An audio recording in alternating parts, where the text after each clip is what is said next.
The other day I was on a plane too. Must have crisscrossed paths with Steve.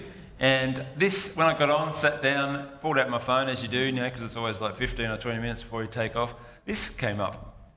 This is I was on Virgin, and it said, "You're now connected. No need to talk to the stranger beside you. There's hundreds of hours of movies, TV shows ready for takeoff." I thought, great, I won't have to talk to that weirdo I was squashed in next to. Wasn't lethal, no. And who hasn't been on a plane and you're squashed in there or whatever, and you talk to nobody? But that's just how our society is, and it's not that we dislike that, it's kind of how we like it. But the truth is we haven't just lost the art of communication, we've lost the desire to do it, haven't we, as well, in our modern culture. And this morning we're continuing a series on friendship that we started a couple of weeks ago, because in our society there's actually a friendship recession. A lot of people are feeling lonely and disconnected and don't have a close friend or two in their life, and it's really bad for people. It's really bad for their health and mental health and their life and longevity. So we sort of said up front that our friendships really matter. Today we're going to talk about healthy communication. We promised that we'd get practical, and we got practical last week, practical this week. How we can communicate well in our friends. Because today we have lots of ways that we can stay in touch. You can talk on the phone, you can send a text, you can email, you can Snapchat, you can Facebook Messenger, FaceTime, Zoom, all that sort of stuff. And while these things are actually really good to increase our connection with each other in some ways they can lead to misunderstanding and lead us to having shallow connections with people, lots of shallow connections. Our main point for today is really quite simple in our communication, and that is this. Our words can bring life. Our words are powerful. They can deepen and enhance our friendships and build up our friends. Proverbs 18:21 says this: "The tongue has the power of life." That's a powerful thing, to be able to bring life into situations and friendships. We can encourage and comfort and strengthen and heal and inspire. Or our words, or our lack of words perhaps, can discourage and separate and hurt and cause damage. Because the verse actually goes on to say this, that the tongue has the power of life and death. It can do both. And healthy communication is actually really central for any good relationship, particularly as well for friendship, particularly for close friendship. So today, I'm going to look at some general principles of communication, and then I've got some bonus content just at the end, just no extra cost too. Okay. So, first one is this: good communication, particularly between close friends, is consistent. Close friends stay in touch. They actually make an effort to stay in touch and catch up. They make it a priority. They don't disappear, don't go off the radar, don't go AWOL, absent without leave. You don't sort of turn around and wonder where they've disappeared to. Leave people hanging. They're reliable and they're available to each other. They're intentional about catching up and staying in touch fairly regularly. It's hard to maintain a close friendship if you only talk occasionally. Close friends don't only get in touch when they want something, they get in touch for the sake of catching up, for the sake of the relationship. That's what a friendship is. They prioritise face-to-face wherever possible. And sometimes it's spontaneous, and sometimes there's routines and habits that they develop and practices in the life of a friendship, but they find ways that work and build them into their lives. My mum, who's still alive in a nursing home, but for all my growing up years, when I was before school, I have memories of before school. She had a friend 3 houses down, so there's 2 houses in between us, and they had children about the same age as us, as our kids. Well, no, not our kids, her kids, me, same age.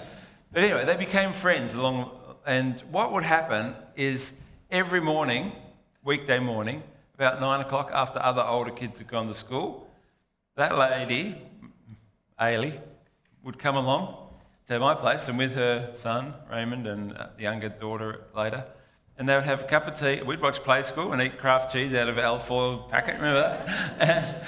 And they would just talk, I guess, and then in the afternoon, about 2 o'clock, Mum would go along there, and she would have a cup of tea there, and we'd do the same sort of thing there. And I just thought that was normal, but they actually did that every day for every school term, and they did it for years. After we went to school, then they got to do it without the kids. Did it for 20 or 30 years, and they're still friends after all that time because they created a routine in the rhythm of life. And we can create routines in the rhythm of life around coffee or a walk or dinner or working together or around a fire pit or camping or whatever it is. Small groups in church actually do a bit of this. That's part of what they do. And we're just reflecting the other night at the men's group that we're laughing because we're talking about friendship as a topic, and we're kind of laughing that we realise actually we've sort of become friends, haven't we? Yeah, we have actually, just by coming to that. And by the way, Thursday, 7:30, you're welcome to come if you're a man. You can come to that one. There's other ones for ladies, and there's things you can join in that help bring that routine into friendship. Good communication between close friends is also mutual. What I mean by that is it's two ways. It's not initiated all from one side. It's a both-way thing. You hear from them, they hear from you. You share and talk, and they listen, and then you listen and they share and talk. It goes both ways. There's an interest in each other. It doesn't have to be 50-50, but it does need to be mutual. Even the most socially friendly people like to feel like someone initiates something with them sometimes. They really do. If you got into that routine that think, well, that person always contacts me, so I'll just wait for them, do a favour for them and actually contact them for change. Because in a healthy friendship, you feel like your friend likes you and wants to be with you and wants to talk to you, and they feel the same way. There's a mutuality about it. Good communication between close friends is open as well. It's open. Good friends open up and share with each other. Not only is there regularity and intentionality and mutuality, there's also vulnerability and a bit of intimacy in a close friendship. Not in every friendship, but in a close friendship. You can't have a close friendship with someone if you're a closed book and you never open up, or as it begins to open, you shut it up. It's about being known. You have to open up at least to some degree to have a close friendship. Close friends ask questions of each other, and over time they find out more about each other, and they're interested in each other. There's a kind of skill in asking questions of people. I mean, it's kind of obvious. Maybe it comes natural to some of you, but for some of us it doesn't. But as you're getting to know someone, you should ask with a friendly and curious tone. Not, what are you doing? Like, hey, how you doing? Like, friendly tone. Don't go too deep, too early. And if you haven't met me before, don't come up after church and say to me, hey, is there any sin you're really struggling with that you should tell me about? Because I probably won't tell you. Okay? Ask open questions, not yes or no questions, but why or how or what questions. What do you like to do for fun? Get some answers. Oh, me too. There's a connection. Ask follow-up questions. Oh, you're a school teacher. What made you decide to be a teacher? You find out more about people. What is it you like about four-wheel driving, for goodness sake? Or golf? Or knitting? Or Kevin, shooting? What is it about that you like? You find out about something. And I've found actually, and giving away some of my secrets, it's kind of handy to have some go-to questions. Okay, I have some go-to questions. I'm going to get in trouble, but if I meet you after church and no, I shouldn't tell you what they are, because I'm genuinely interested, but I have them sort of in my mind. I think, hey, nice to meet you. My name's David, and you'll probably tell me your name, and I'll say, hey, you're from around here. That's my first question, because I find out whether they're just passing through off the boat and never going to see them again, or whether they're from here and might like to be looking for a church community by asking that question. Sometimes after we've got to know people for a while, have them for dinner, sometimes one of my questions I generally ask, how did you two meet? It's an interesting question. And you find out all sorts of things. When I go, I'm giving away all my secrets here. When I go and visit older people generally during the week or something, I have a cup of tea, I go into their home, and sometimes for the first time, and generally, like a lot of people, they have photos on the mantelpiece. And so it's a great way to start a conversation. Even before you've sat down, I like to look at their photos because usually they're family, their kids, their grandkids, and I don't usually know these people. So I say, oh, who are these? Like who and where they live and what's their story? And yeah, to be honest, it's not very long into a conversation when you find out what's their story and what happened there, and oh, how are they getting on with that? And oh yeah, I'm sorry to hear that. You know, you can get actually quite deep, really quite quickly by having some go-to questions. So I'd encourage you to have some go-to questions up your sleeve for that.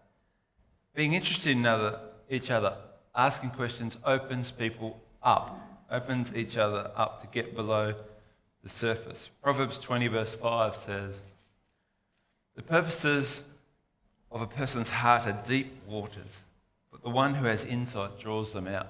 You know, each of you, each of us, each person you come across is like a deep, thick book. And sometimes we just get to the surface or the introduction or whatever. But there are deep waters within each person, within each of us. And close friendship is about drawing out and exploring the deep waters of each other's hearts, going below the surface into the previously unknown areas to you. But a lot of people are afraid to ask deep questions, because it can seem a bit weird, and it can be a bit intimidating if someone asks you something deep at the wrong time or inappropriately. It can be scary to open yourself up to someone. It's much easier to stay swimming in the shallows than to venture into the deep. And for me, I actually find it not that hard to ask questions that go a bit deeper, generally because I'm interested, but also while I can do small talk, I really find it ongoing small talk kind of unsatisfying, frankly. So watch out, if you don't like sharing, stay away from me, because I might ask you something that might go crack through the surface or dive down a bit deeper. I like to get to what's real. So I try and explore in a friendly way. I don't go too deep, too quick. I don't be too inappropriate, too quickly or too private. But if I sense that there's an opening to people, I pick my time, I pick my place. And sometimes with people, it's face-to-face, over coffee, whatever. Some people, that's really intimidating. Some people would rather be shoulder to shoulder. You might be doing something, together, painting, serving, cleaning, I don't know. But in that, whatever you're doing together, there's actually conversation. You've got to understand the person. But asking deeper questions prizes people open and creates a connection. And I also am one of those people, if there's an elephant in the room or in someone's life, I'm going to ask you about it, because I find it really hard to just pretend that that's not there, if it's there. And so I'll gently ask about your elephant. How are you feeling about that? How are your kids doing? How do you feel about that? And then if something comes up, the next time I see them, I'll follow it up and say, how'd you get on with that? Or if it's really kind of important, I'll make an effort during the week to even just send a one sentence, half a line text. How'd you go with that? And keep that going.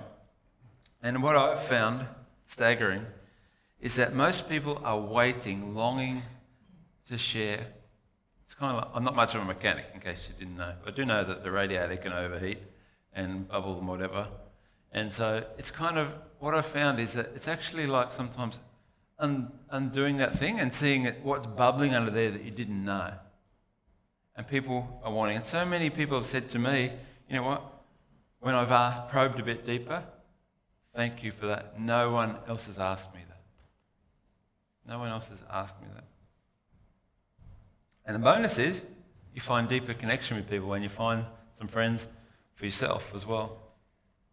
Good communication between close friends is honest. Can't be based on falsehood or insecurity or deception. You've got to be able to trust each other. I can tell you how to get a AAA honesty rating if you're interested. Be accurate. Don't lie or mislead or conceal things that you should share. Be authentic. Don't try and be someone you're not. No mask on or pretending. And be appropriate. Not the deepest, most private thoughts. They don't have to come out. If someone shares all that stuff, it's like, whoa. Accurate, authentic, and appropriate in your honesty, in your relationship with each other. And of course, good communication with close friends is confidential. It's got to be confidential. Proverbs 16:28, a gossip separates close friends. Breaking confidence destroys trust. Passing on intimate shared conversations will shut the book up for good. Shut the book up for good. Good communication between close friends is also thoughtful. Thoughtful. What do I mean by that? We don't just blurt out the first thing that comes out of our mouth. Proverbs 12:18. Words of the reckless pierce like a sword.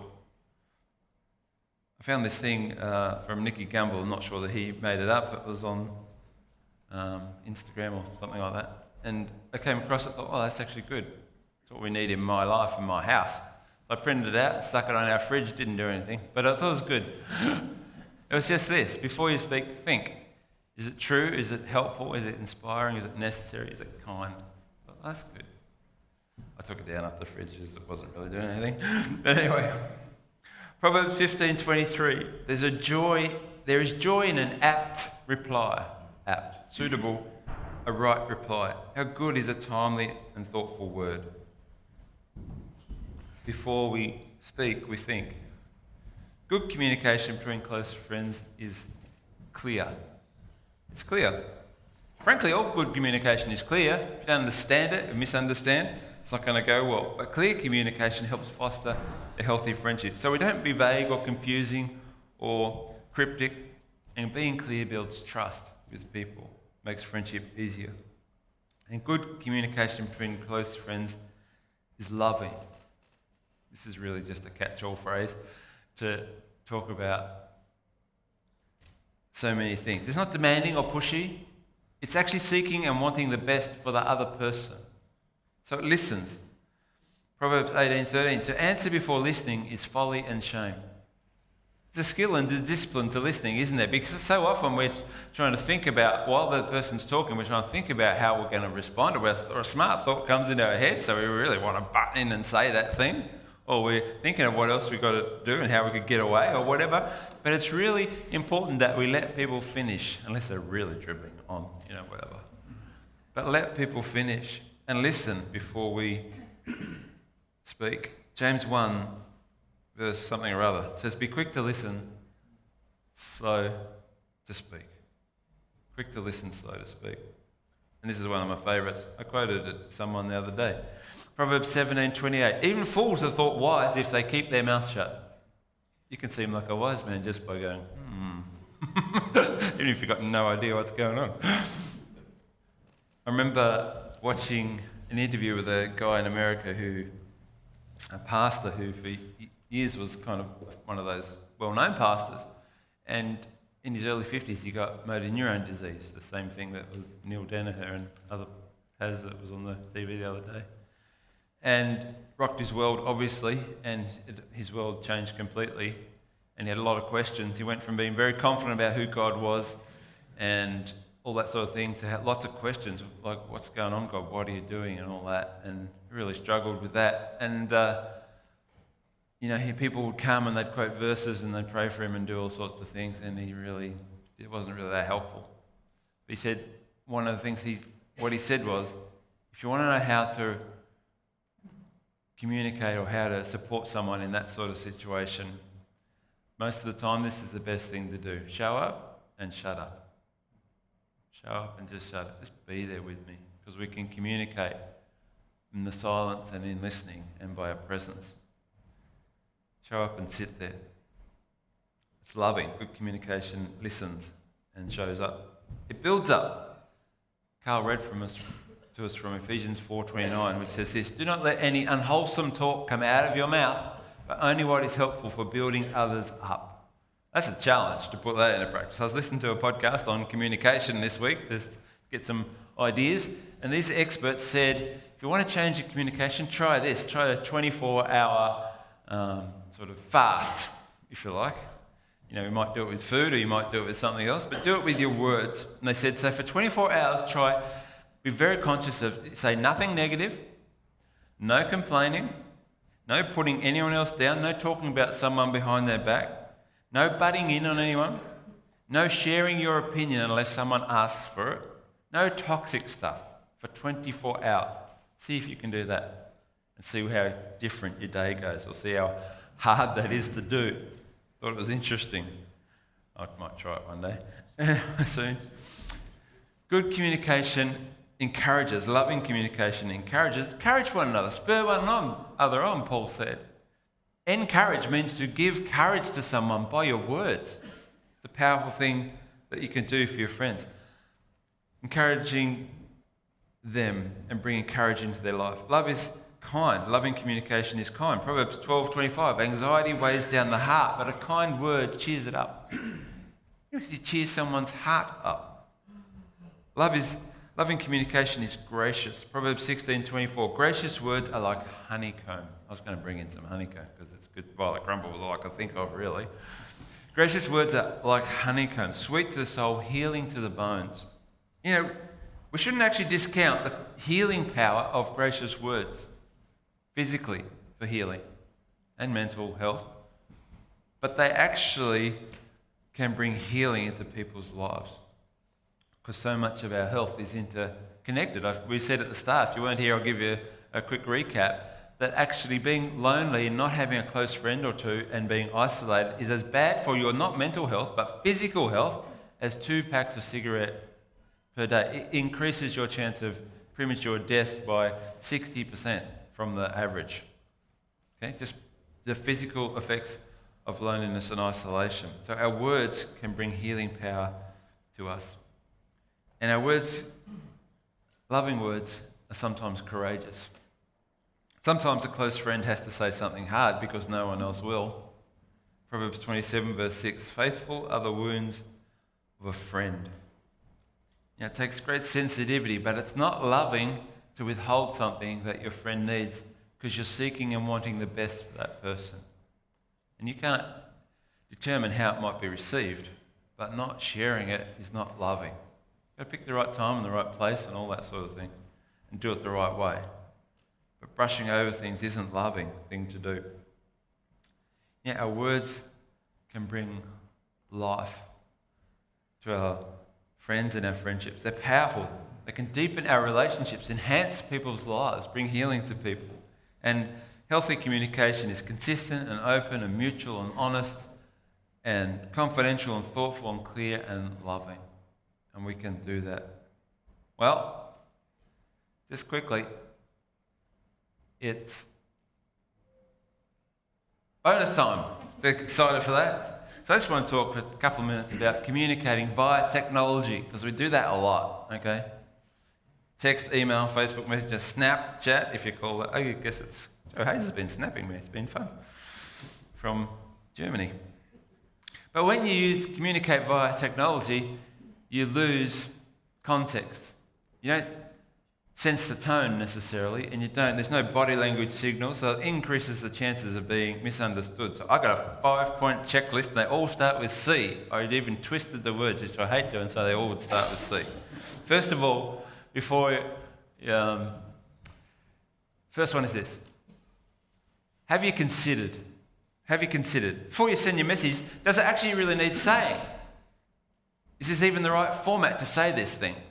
Would face-to-face be better than this, or a phone call? Because if you're after a conversation to resolve some tension or bring something up that could be a bit offensive, don't do it that way, okay? If you just want to arrange a coffee, go for it. Is it the right time? Is it the right time? Do I need to just breathe first and relax before I go, yep? Is it 11 o'clock at night? Is that the right time? Because you wouldn't knock on my door at 11 o'clock. I don't think you would. So tell me something. But you'll just happily get your thought and go, send it to me then. Sundays. I don't really want to get a work text on Sunday or email or something that's going to take me away from that. I'm a Christian. I'm trying to be subversive and just keep a day different. Okay? I mean, my work's a bit different because it's kind of about church. But for you, people, you don't want your employer or whatever. In France, they've actually made rules that says companies with more than 50 employees have to have a policy about when their employers are allowed to communicate, or anyone's allowed to communicate with another employee. Just trying to create some boundaries around that. And there's fines and, it's a fair work type thing if you send a message to an employee on a Sunday, for example. Even in church life, SMS. I don't send out SMS to church to everyone during the day when people are at work, because I respect their work, unless it's an emergency, someone really needs our prayer or something. So I try and do it just after dinner. Hopefully you've had dinner, you're not in bed, about 7 o'clock, somewhere there. If there's a message to go, that's when it will go, because I've considered it. Okay. Considered. Is it cheerful? Cheerful. Is it warm and friendly? You might just be typing on a device, but it doesn't mean there's not someone on the other end. I've had messages in recent times from people who not really friends, but people I know, and that's fine, not close friends, and I haven't really had any interaction with them for a few weeks or a month or two or whatever, and it would just be, no, hey David, no, hi, how you going, nothing, just, have you got this? Well, I have, so I always reply with, hey, how are you going? Hope you're doing well. Yes, here it is. But I think, You wouldn't talk to me if you wouldn't ask me that way if you saw me, so don't do it that way. Is it warm and cheerful? If you wouldn't speak like that in person, don't speak like that on the thing. Is it concise? Concise. Cut the waffle. No one wants to get a real long-winded text from anyone, do you? Big essay. Oh. Be friendly and get to the point. Okay? Is it clear? Does it convey what I want to convey? Could it be read another way? Misunderstood, misinterpreted. You don't want it to be confusing. Does it cause alarm with people? This happens a bit. And it's not necessarily wrong, but I think it could be better. I need to talk to you quickly in person. Now, I'm a bit triggered by that because I ran a business for 25 years, and when staff would send me the thing, I need to talk to you, you immediately go, what's going on? Okay? They want to talk? I need to see you face to face. I don't just send you an email or whatever. Can you come and see me? I think, okay, they're about to resign. Is there some issue? Sometimes you sort of have half an idea of all the possibilities. I've already worked through all the possibilities. And I get there and they say, I just want to change my lunch from 12 to 1. Okay? For 2 days I've been thinking about the thing. So you can actually be clear and say, I really need to talk to you about this. Okay, that's fine. Relax. You want to talk about lunch here? I could probably sort that out without coming in. But anyway, do you know what I mean? Be clear. Don't be confusing. Here's a tip. Reread it before you send it. Or get someone else who doesn't know your head to reread it and say, does that make sense? What am I trying to say? And be more succinct. Could it be more succinct? Be clear. And finally, fifth one, is it complete? Do both parties feel like the issue has been dealt with, that the conversation is over, not left hanging, not going on endlessly? So you send a text to someone and you get no reply. You think, oh, okay, for a day or 2 or 3. You think, well, maybe I didn't get it, whatever. It's not that hard. Even they've got the automatic thing with these days. Sorry, can't talk right now, call later. It's not that hard to say that, or I'll call you tonight. Just makes it more complete. Or sometimes people will text me, say, hey, do you want to catch up for coffee today? And so I say, yep, I could do 10 o'clock or 2 o'clock, give a couple options here. Straight away, I get back. And then I hear nothing. And I think, you texted me, okay? And I just replied straight away, and then you're gone. And then I don't get that. I mean, if you initiate it, complete it, okay? Finish it off. Finish it off warmly. Thanks heaps, great to see you, thumbs up, done. Everyone knows it's over, okay? Don't leave people hanging with that. Right, that's my 5. That's bonus content for you. What's our application for today? Speak words of life. Let's speak words of life into our friendships, into our friends, into our family even, really. It's everywhere we go. My dog is stupid. I was going to have a pic. I could have taken so many pics of him even in the last 24 hours. So he cries like a cat, and he's not very manly, even though he looks tough. Yeah.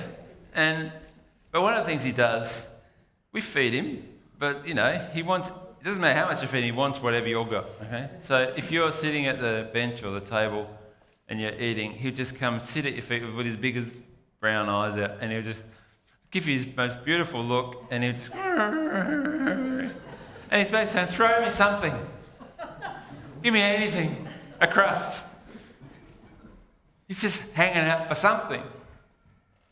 And I guess what I feel like is, in talking to a lot of people, and when you do actually give them something, when it's something when you ask them a question, when you take an interest, there's a lot of people in our church even and in our lives who are just essentially going, give me something.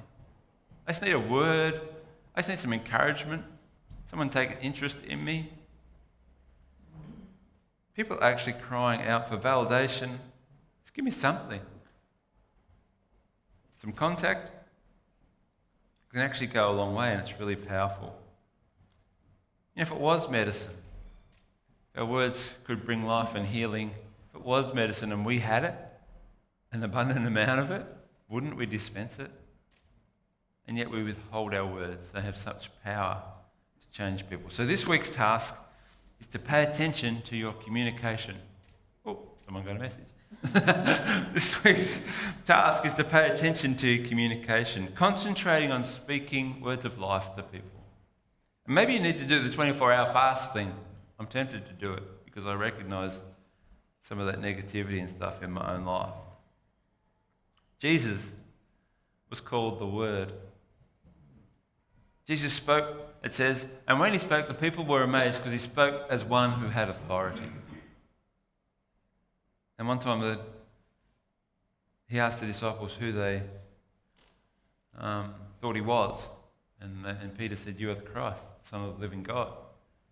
And he began to teach more intimately about what it would mean to follow him, take up your cross and eat my flesh and drink my blood. And people started leaving. People on the fringes started leaving. He turned to them and said, "Are you going to leave too?"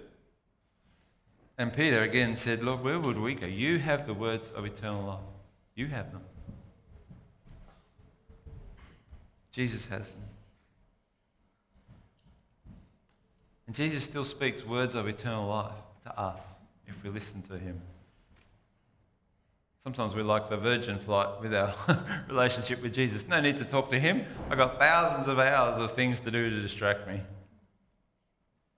But he wants to talk to us. And what would it be like too if we were known as people who had words of life? Because Jesus said, "Freely you've received, freely give." Lord, I just thank you for this really practical topic, but we all communicate, we all talk to our friends and our family members and people throughout life. Help us to speak well, speak words of life. Even this week, just to say this week, Lord, we want to speak well, communicate well in life. Help us to do that, I pray.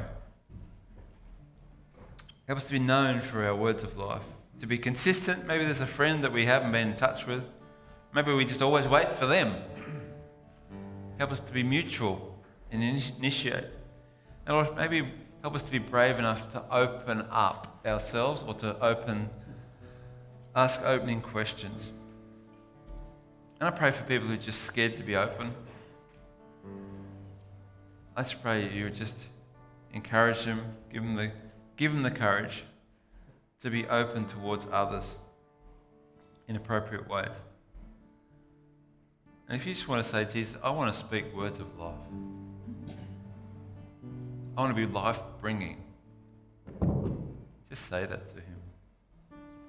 And Holy Spirit, I pray that you would speak through us in our conversations, interactions with each other, at home, amongst our friendships, that we would have better quality relationships in our life, in our church, in our families, we pray. In your name, amen.